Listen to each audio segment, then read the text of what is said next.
Hi అండి, నమస్తే. Welcome back to అంతరాజుస్ kitchen and tips. ఈ రోజు వీడియోలో మంచి నాన్ వెజ్ రెసిపీని చూపించబోతున్నానండి. అదే జల్లల ఇగురు. చిన్న చేపలు అంటేనే చాలా టేస్టీగా ఉంటాయి. పైగా ఫ్రెష్ జల్లలు అయితే కర్రీ టేస్ట్ నెక్స్ట్ లెవెల్లో ఉంటుంది. తక్కువ ఇంగ్రీడియంట్స్ని యూస్ చేసి చాలా తక్కువ టైంలోనే గుమగుమలాడే జల్లల ఇగురు కర్రీని ఈజీగా అలాగే టేస్టీగా ప్రిపేర్ చేసేయచ్చు. ఓకే, రెసిపీని ఏ విధంగా ప్రిపేర్ చేసుకోవాలో ఒకసారి చూసేద్దాం. ముందుగా ఇక్కడ నేను ఒక అర కేజీ వరకు జల్లలను తీసుకున్నానండి.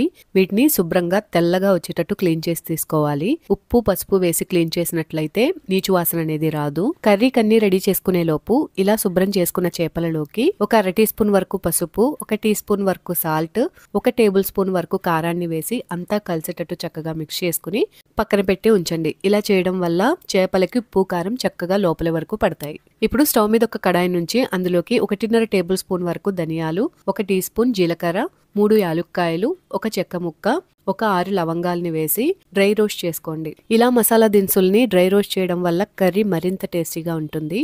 తర్వాత ఒక 2 ఇంచుల అల్లం, అలాగే ఒక 10 వెల్లుల్లి రెబ్బలు, ఒక చిన్న ఎండు కొబ్బరి గాని పచ్చి కొబ్బరిని గాని తీసుకోవచ్చండి. వీటిని చిన్న ముక్కలుగా కట్ చేసుకుని మిక్సీ జార్లోకి యాడ్ చేసుకోవాలి. తర్వాత డ్రై రోస్ట్ చేసుకున్న మసాలా దినుసులను కూడా వేసుకుని మెత్తటి పేస్ట్ లాగా గ్రైండ్ చేసుకుని పక్కన పెట్టి ఉంచండి. తర్వాత ఒక 2 మీడియం సైజ్ ఉల్లిపాయలు, 2 పచ్చిమిరపకాయలు, కొద్దిగా కొత్తిమీర, కరివేపాకును తీసుకుని చిన్న చిన్న ముక్కల్లా కట్ చేసుకుని రెడీగా పెట్టండి. ఇప్పుడు స్టవ్ మీద ఒక కడాయిని పెట్టి అందులోకి ఒక అరకప్పు వరకు ఆయిల్ యాడ్ చేసుకోండి. నాన్ వెజ్ కర్రీస్ లోకి ఆయిల్ కాస్త ఎక్కువగానే పడుతుందండి. ఆయిల్ కాస్త కాగిన తర్వాత అందులో చిన్న ముక్కలుగా కట్ చేసుకున్న ఉల్లిపాయలు, పచ్చిమిరపకాయలు, అలాగే కరివేపాకుని వేసుకుని కాస్త కలర్ చేంజ్ అయ్యే వరకు అటు ఇటు కలుపుకుంటూ వేయించండి.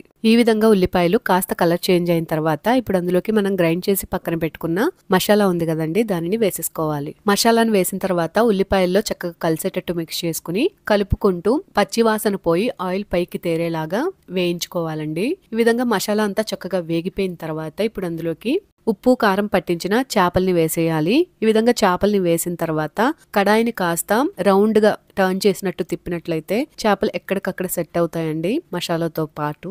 ఇప్పుడు మూతను ఉంచి ఒక 2 నుంచి 3 నిమిషాల పాటు ఈ చేపల్ని మసాలాలతో పాటే వేగనివ్వండి. నేను ఇక్కడ 1 టీ స్పూన్ వరకు గసగసాల పౌడర్ ని వేస్తున్నానండి. కర్రీలో ఈ టేస్ట్ బాగుంటుంది. నేను మసాలాతో పాటు వేయడం మర్చిపోయాను, అందుకే ఈ స్టేజ్ లో వేస్తున్నాను. మీరు గ్రైండ్ చేసేటప్పుడైనా తీసుకుని గ్రైండ్ చేసుకోవచ్చు.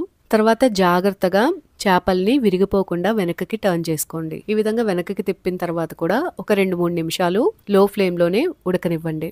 ఈ విధంగా చేపలు 2 వైపులా మసాలాతో పాటు వేగిన తర్వాత ఇప్పుడు ఇందులోకి కొద్దిగా కారాన్ని కూడా యాడ్ చేస్తున్నానండి. ఎందుకంటే ఇందాక మనం కొద్దిగా వేసుకున్నాం కాబట్టి ఈ స్టేజ్ లో కారాన్ని యాడ్ చేస్తున్నాను.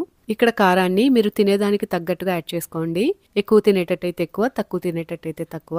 తర్వాత ఇందులోకి 1 గ్లాస్ వరకు వాటర్ ని యాడ్ చేస్తున్నానండి. అంటే చేపలు కాస్త మునిగేటట్టు వేస్తే సరిపోతుంది. ఓవర్ గా కూడా వాటర్ ని వేసేయకూడదు.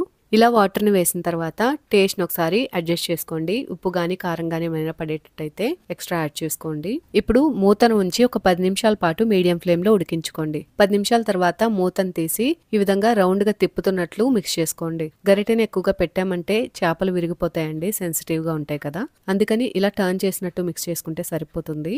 ఇప్పుడు ఇందులోకి ఒక గుప్పెడు సన్నగా తరిగిన కొత్తిమీరని చల్లుకుని మరొక 10 నిమిషాల పాటు మీడియం ఫ్లేమ్ లో అడుగు పట్టకుండా కలుపుకుంటూ ఉడికించుకోవాలి.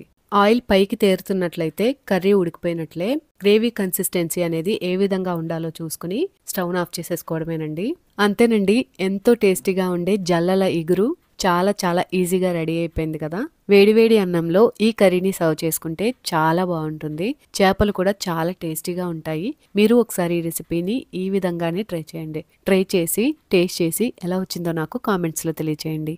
మీకు ఈ వీడియో కనుక నచ్చినట్లయితే ప్లీజ్ లైక్ చేయండి. మీ ఫ్రెండ్స్ అండ్ ఫ్యామిలీ మెంబర్స్ కి షేర్ చేయండి. కొత్త వాళ్ళు ఎవరైనా మన ఛానల్ ని చూస్తున్నట్లయితే మర్చిపోకుండా సబ్స్క్రైబ్ చేయండి. మరొక మంచి వీడియోతో నేను మిమ్మల్ని మళ్ళీ కలుసుకుంటాను. Thanks for watching.